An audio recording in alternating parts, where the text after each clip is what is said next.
किसी ने क्या खूब कहा है, रेत पे लिखकर मेरा नाम मिटाया न करो।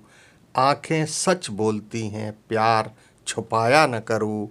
ये जरूरी नहीं हर शख्स मसीहा ही हो।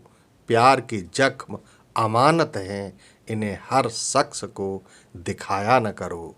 दोस्तों, यह एक ऐसी नकचड़ी लड़की की कहानी है जिन्हें गरीबों की तकलीफ कभी दिखाई नहीं देती। तो चलिए बढ़ते हैं आज की कहानी की ओर। प्रीति सोने ही जा रही थी, तभी उसकी डोरबेल बजी। गर्मियों की दोपहर में जरूर रजनी ही होगी, यही सोचकर दरवाज़ा खोला तो देखा सामने हाथ में खाने का पैकेट लिए एक लड़का खड़ा था। प्रीति ने 2 घंटे पहले खाने का ऑर्डर किया था। 1 घंटे पहले उसका ऑर्डर आ भी गया था। वह खाना खाने के बाद सोने जा रही थी कि फिर अब यह दोबारा ऑर्डर।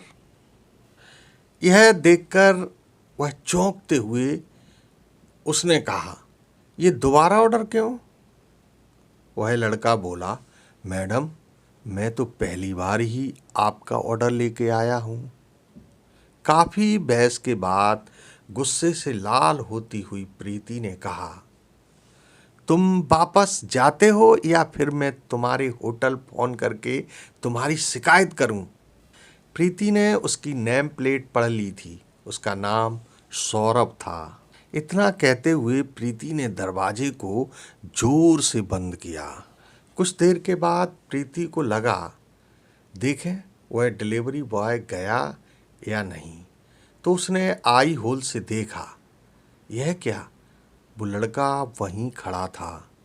यह देखकर तो प्रीति का गुस्सा 7वें आसमान पर पहुंच गया। वो और कुछ देर रुकी और फिर आई होल से देखा। लड़का अब तक टस से मस नहीं हुआ था।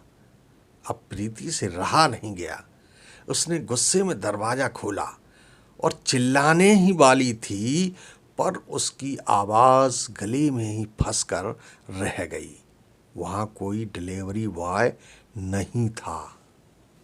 उसने इधर उधर देखा, पर वो लड़का सौरभ उसे कहीं नज़र नहीं आया। तभी उसे कमरे के अंदर से एक आवाज़ आई, मैडम, खाने के 250 रुपये हुए। उसने कमरे के अंदर देखा तो वहाँ कोई नज़र नहीं आया। अब दौड़ी दौड़ी वह सिक्योरिटी के पास गई। मेरे फ्लैट में कौन कौन मुझसे मिलने आया था, ज़रा रजिस्टर दिखाओ तो। सिक्योरिटी वाले ने रजिस्टर देखकर बताया कि 2.5 घंटे पहले एक डिलीवरी बॉय आया था आपका खाना लेकर, बस, और तो कोई नहीं आया। अब प्रीति ने कहा कि वो उसे सीसीटीवी के फुटेज भी दिखाए। फुटेज देखने के बाद प्रीति को इस फ्लैट में शिफ्ट होने पर ही पछतावा हो रहा था, क्योंकि प्रीति को सीसीटीवी में दिखाई दिया कि उसने दरवाज़ा खोला, किसी से बहस भी की, पर फुटेज में उसके अलावा कोई दूसरा दिखाई नहीं दे रहा था। इसके बाद प्रीति सीधी उस होटल की तरफ निकल पड़ी जहां से उसने खाना ऑर्डर किया था। वहां भी काफ़ी बहसबाजी हुई, पर होटल का मैनेजर यह मानने को तैयार नहीं था कि सौरभ उसके घर खाना डिलीवर करने के लिए गया था। पर प्रीति यह बात मानने को तैयार नहीं हुई कि सौरभ उसके घर नहीं गया। तो बात को बढ़ता देख होटल मैनेजर ने प्रीति को अपने ऑफिस में बैठाया। इसके बाद मैनेजर ने कहा, मैडम, सौरभ आपके घर जा ही नहीं सकता, क्योंकि 1 महीना पहले ही एक एक्सीडेंट में सौरभ की मौत हो चुकी है। उसकी ये बात सुनकर प्रीति की रूह कांप गई। अब वह अपने घर तो चली आई, पर उसे उस डिलीवरी बॉय का खौफ सता रहा था।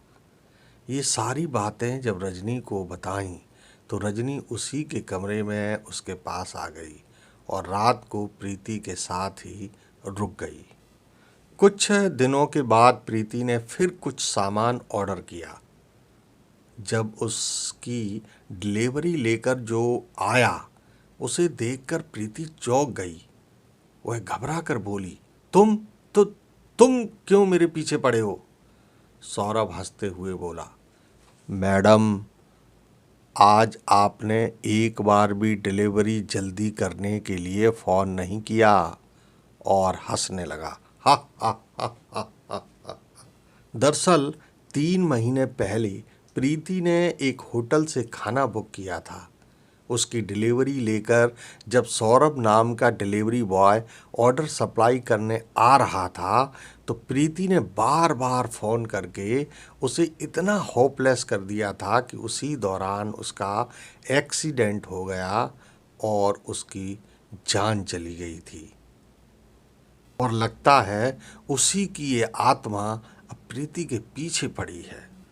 इसके बाद प्रीति के साथ आए दिन कुछ न कुछ ऐसे हादसे होने लगे जिसकी वजह से वह अपना मानसिक संतुलन खोती जा रही थी। और एक दिन उसी फ्लैट में उसने आत्महत्या कर ली। प्रीति ने आत्महत्या क्यों की, इसकी वजह तो पुलिस नहीं ढूंढ पाई, पर इस कहानी को उसकी दोस्त रजनी ने हमें भेजकर यह आप पर छोड़ दिया है कि प्रीति की आत्महत्या की वजह आखिर क्या हो सकती है। तो दोस्तों, आज की कहानी में बस इतना ही। कल फिर मिलेंगे ऐसी ही एक सत्य घटना के साथ।